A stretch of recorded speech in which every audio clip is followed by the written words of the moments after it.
One of the most misunderstood instruments that human beings have at their access are binoculars. There are many different types of binoculars, many different brand names for binoculars.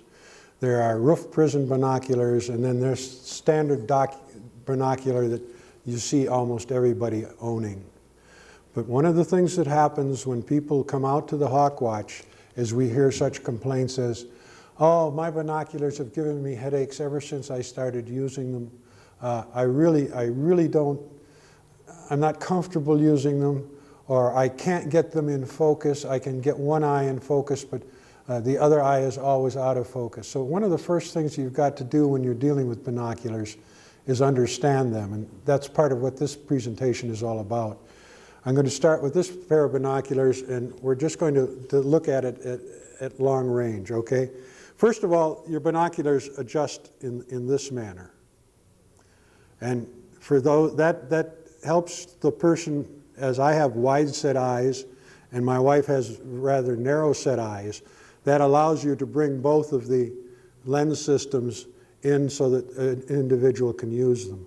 The second instrument or adjustment device on the binocular, in many, many instances, the vast majority of the instances of the ownership of binoculars, is that you have a center wheel in the center of the binocular, and this moves the eyepieces backwards and forwards.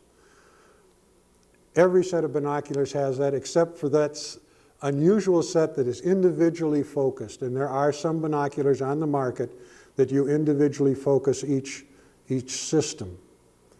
The next thing that is most important is that there is a third adjustment system, and that can be seen on this pair of binoculars at this point. And it is important to understand that you have a third set that you can identify, and it has numbers on it. And depending upon the brand of binoculars that you are using, it may be on the right or the left side. It depends upon the make of the binocular. But if you look at the pupil's lens area, you will see a set of numbers that go from 0 up in each direction. And then you've got a mark on the binocular itself. Those are the 3 adjustment devices that you may have on your binoculars. There is a fourth. This set of binoculars that was bought for me from Montgomery Ward's has eye cups on it that are not movable. Most binoculars now have eye cups on them that you can bend down.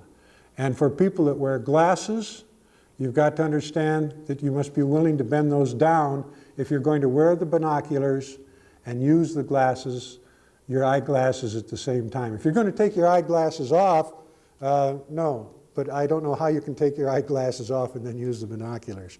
So look to see if you have roller cups on your pupil eye side or standard hard cups. It just so happens that these standard hard cups can come off. The only problem is that unless I keep track of them, I'm going to lose them. Well, I've had the binoculars for 10 years and I've done a pretty good job. I still own both of them. But for those of us that wear glasses, look at that as an adjustment device for your binoculars. In adjusting your binocular, you start out very simply. If you have a center focus binocular, you start out by covering the lens system that has the numbers on it that I noted for you. And you then take the other lens system up to your eye and focus on something out at a distance and use the center wheel to focus that lens system. When you get the sharpest picture that you can get with that lens system, leave it, don't move it.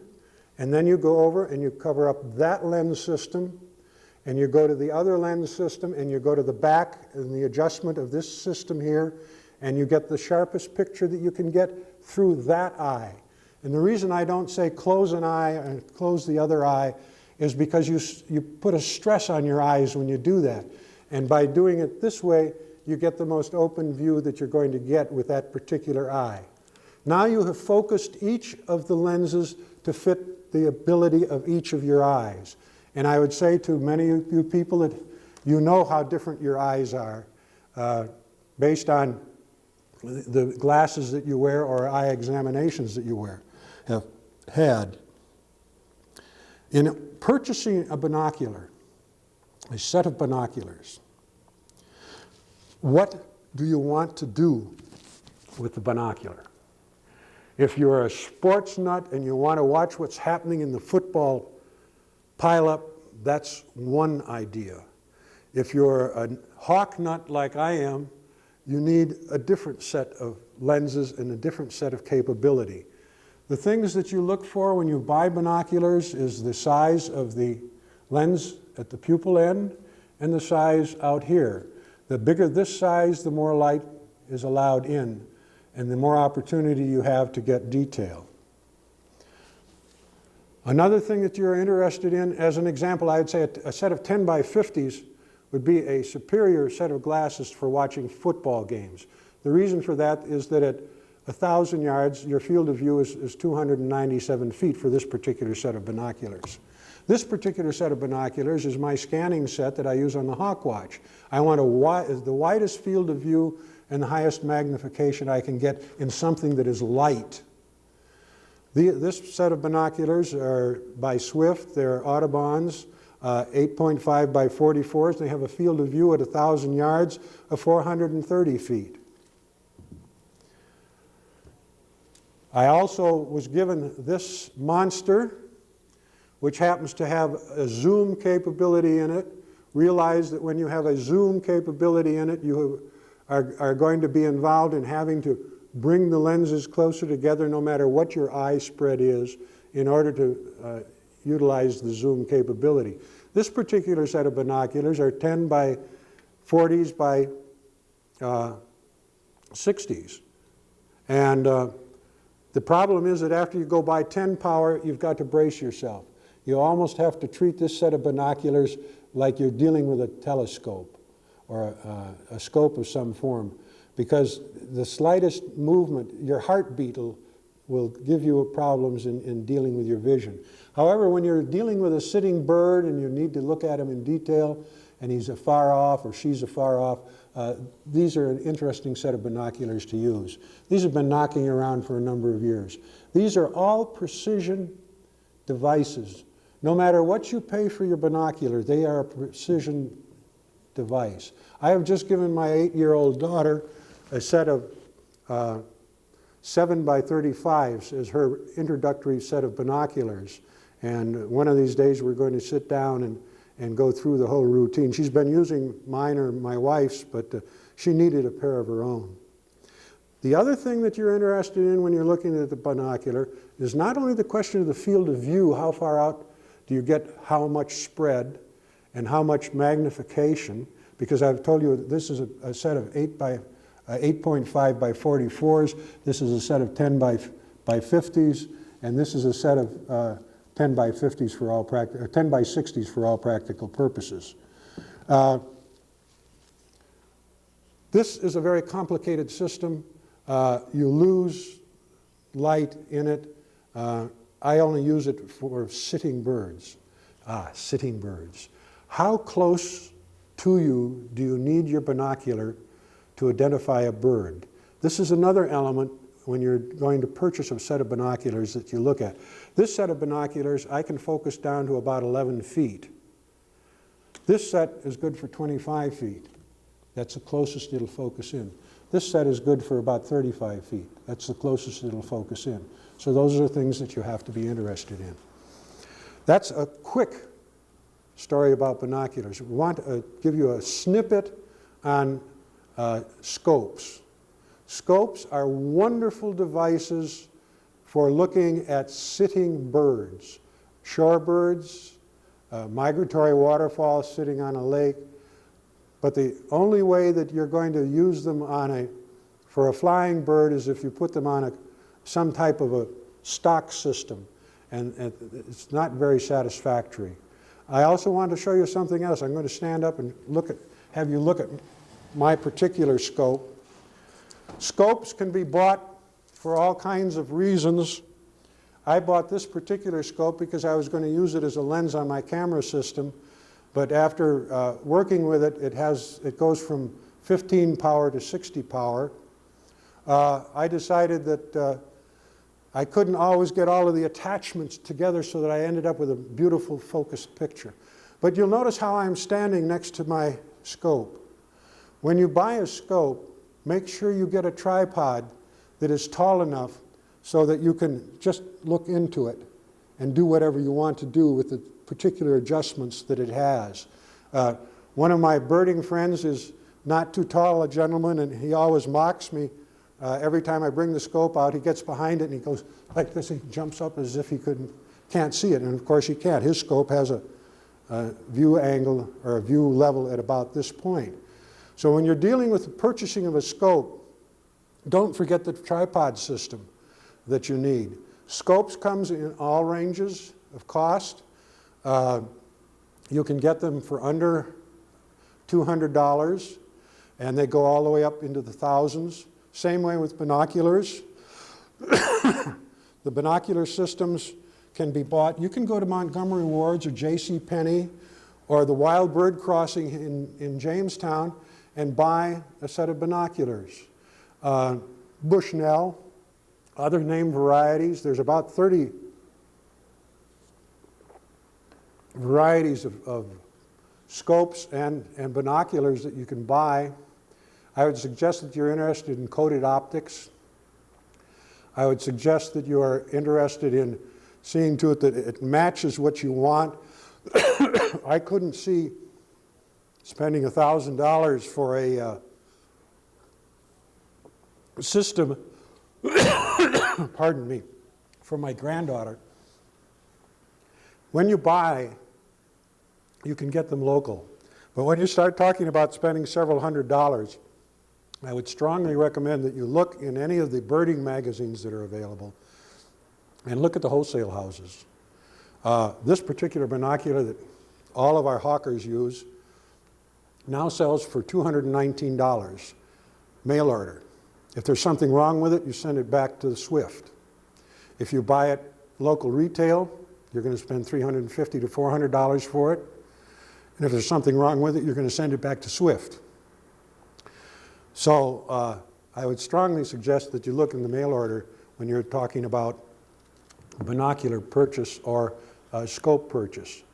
Again, you can get them for as little as $35 in the retail market here in Chautauqua County.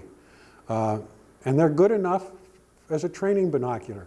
And until you understand what you want to do and how you really want to use a binocular, you shouldn't spend an awful lot of money.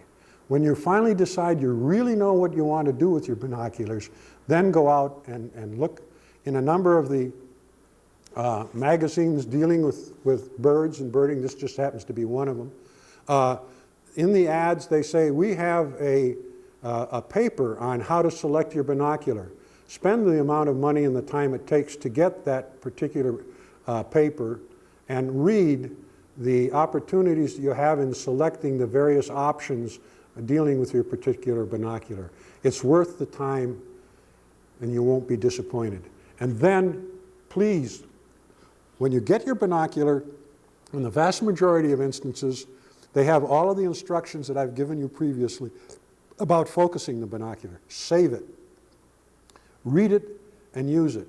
And your binocular will be a great friend to you in your birding experience or your football experience or your peeping Tom experience or whatever you want to use your binocular or scope for. But read the instructions that come with it.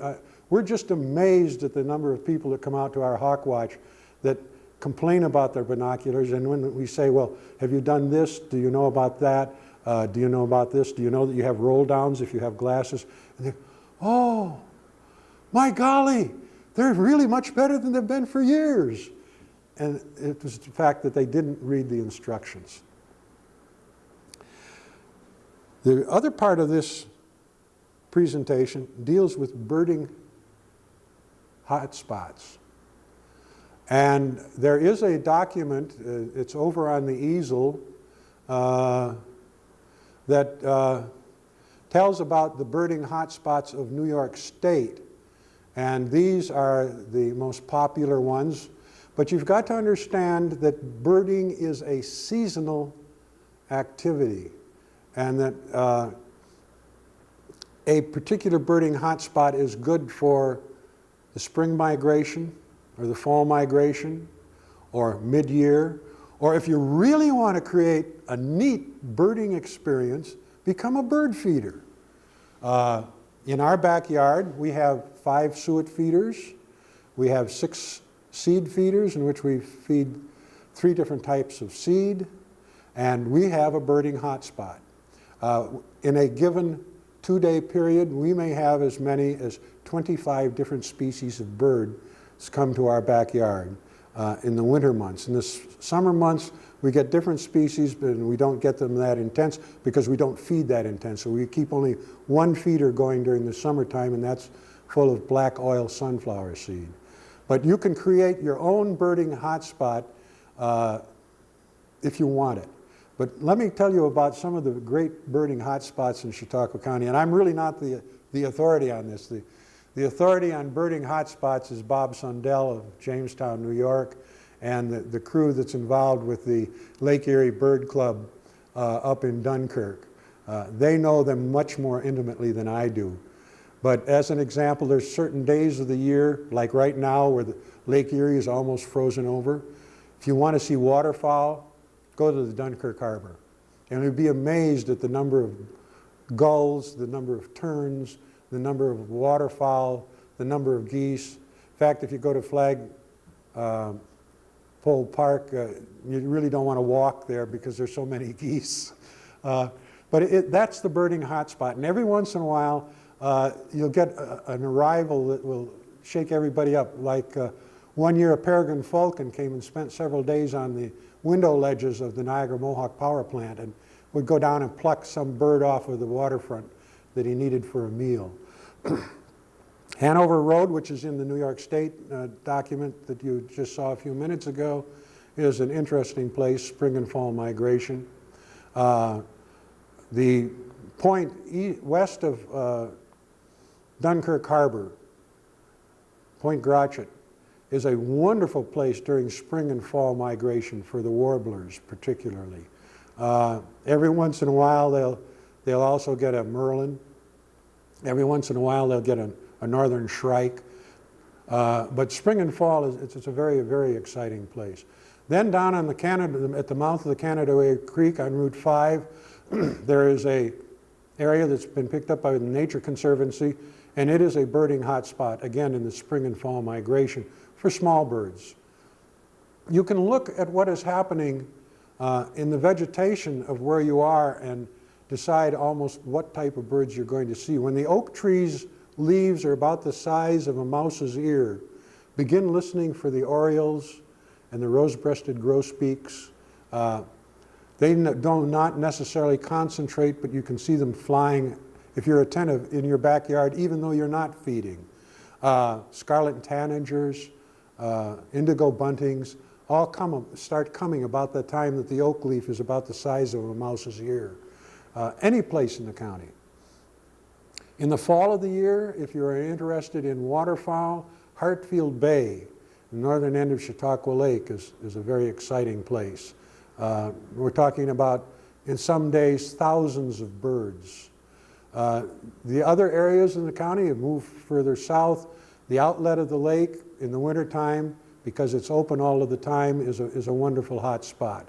The Burgesson Sanctuary down on Riverside Road and up and down the Conowongo Valley and the Cassadaga Valley, in the wetland areas that we've discussed in other presentations, you'll find a concentration of birds. We had a Sunday, the Audubon has a Christmas bird count, and we get anywhere from 65 to 75 species of birds when the group goes out, and they have an area within 7.5 miles of a point in the city of Jamestown. And we go out and we census the birds at Christmas time. And this is probably the longest range census program nationwide that exists, are the Audubon Christmas bird counts. Different times of the year or in different years. As an example, 3 years ago we had all kinds of redpolls and pine siskins and evening grosbeaks all over the place. In fact, I can remember reporting 350 pine siskins in my backyard at one time. But that was because the food was not available in the North Country, and they came down and visited us for the winter. Get out in open prairie areas of the county or open farmland areas, and you can find a number of snow buntings flying around in flocks, following manure spreaders. Of course, this time of year, this particular year, you can find an awful lot of turkeys out following manure spreaders throughout the county also. My favorite, of course, is hawking, and just spend a moment on that.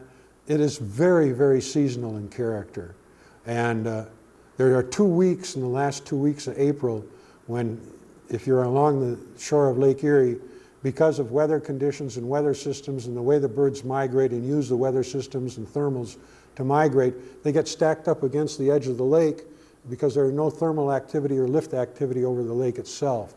And if you hit a lucky day, you'll see 400 or 500 birds. If you hit the jackpot, you'll see thousands of birds. How many thousand? Well, the best we've ever been able to count was 6,633 on Easter Sunday in 1992, which was the 19th of April. And the crew that was out there, we just, at the end of the day, we just knew that we'd seen a most unusual happening. 13 different species of birds that particular day. But hot spots are all over. You have to develop them almost on your own. If you are interested in hot spots, get in touch with the Lake Erie Bird Club up in the Dunkirk-Fredonia area, or get in touch with the people down at Jamestown Audubon or Bob Sundell, or those of us that are part of the Roger Torrey Peterson Ornithological Club. We meet once a month and share experiences as to where the birds are, or what's passing through now, or what's not passing through. What's not passing through this year? I have yet to see a snowy owl. Nominally, there's always a snowy owl available somewhere between Nettle Hill and Hartfield, at least one, but I have not heard of one yet. I've had people call me up about other types of owls, but not a snowy owl. That's a bird that comes down. And once these birds are located in the winter months, they stay pretty close by. One of the visitors that we have right now, and you can find almost any time you drive out in the countryside and are attentive, is the rough-legged hawk. The rough-legged hawk basically spends its reproduction part of it the year above any of the provinces that touch the United States and Canada. So they're an Arctic bird. They're a tundra bird. And the way you can spot and identify a rough-legged hawk many, many times out of 100 is that it's a bird that's sitting in the very tops of the trees, and he's having a terrible time sitting up there. They're not used to trees, whereas the red-tailed hawk, while he might sit on the top of the tree, or she, they nominally will go into the tree more and sit on a branch. And sometimes you'll see two of them sitting right next to each other. In fact, we're arriving at that time of year right now where we're going to begin to see things pairing up. At night, listen for the great horned owl. We're about to get into the courting season, and they're going to start hooting up the woods here pretty darn soon. It's absolutely amazing. They're on nest and feeding very, very hungry young by April. And they're a very interesting bird if you're able to get a sight of a nest. We have some other visitors that happen, but normally when we have a visitor happen, if you read the newspaper, we, all of us crazy birders, will tell you about it. If you remember 2 years ago, we had a gray owl down around the city of Jamestown Airport, and literally people came great distances to see that bird because it's a western United States bird and a Canadian bird. It's not a bird that you nominally see on the east side of the Mississippi River. So we do not have a birding hotline per se in Chautauqua County. The Buffalo Ornithological Society does have a hotline, and you can call up the hotline and they'll tell you if there are unusual birds in the area and where they are and who you've got to get permission from to go see them. I can remember a friend he lived up near the railroad tracks in Dunkirk, having a western either sparrow or wren, I'm not that tied into the little birds, out in his dog kennel, cleaning up the dog kennel. And it was a very rare bird, and the only way you could see it was to go stand in his bathtub to look at it. And so that's the type of birding hotspots that we get at different times in Chautauqua County. You have to get into the system. It's a wonderful system of people. It really is. You meet some magnificent people, and they come from surgeons to insurance dealers, to metal workers, to people in the factory, to people in the food processing industry, and they're all grand. And we do have the hot spots. Right now, we're in January, we're in the middle of January. The hot spot for you today probably is Dunkirk Harbor. Or if you know how to get access to the outlet of the lake, east of Dunham Avenue and north of the boat landing on the outlet, it's an outstanding place. And if the shad are dying in Chautauqua Lake, go down to that area, and there's a restaurant down there, and I can't think of its name right now. But there was a couple of days there where the bald eagles had come up from Warren because there was a shad die-off, and there were all these shad available for eating. That year we also had a number of great black-backed gulls. By the way, one of the things that I'm still learning is that there's no such thing as a seagull. There are all kinds of gulls, but we traditionally call them seagulls, but they're not. They're gulls and they're terns, and there are other types of names that are associated with them.